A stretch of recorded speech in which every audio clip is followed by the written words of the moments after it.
Viral di media sosial, seorang gadis bagikan pengalamannya saat jadi pasien rumah sakit jiwa atau RSJ. Curhatannya tersebut ia bagikan lewat akun TikTok.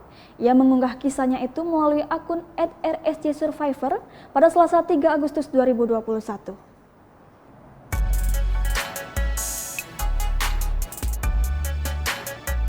Dalam videonya tersebut, gadis ini menceritakan kegiatannya saat berada di RSJ, mulai dari bangun tidur hingga malam hari.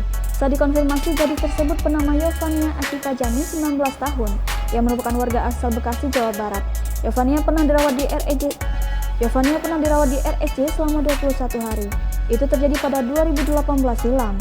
Ia keluar dari rumah sakit jiwa pada Maret 2018. Perempuan 19 tahun ini mengatakan sampai saat ini masih rutin menjalani konsultasi. Selain itu, Yovania juga masih minum obat dari psikiater. Setelah keluar dari RSJ, ia mengungkapkan perasaannya campur aduk. Entah harus merasa senang atau sedih, sementara itu tentang unggahannya yang viral, Yovania tidak menyangka itu bisa terjadi.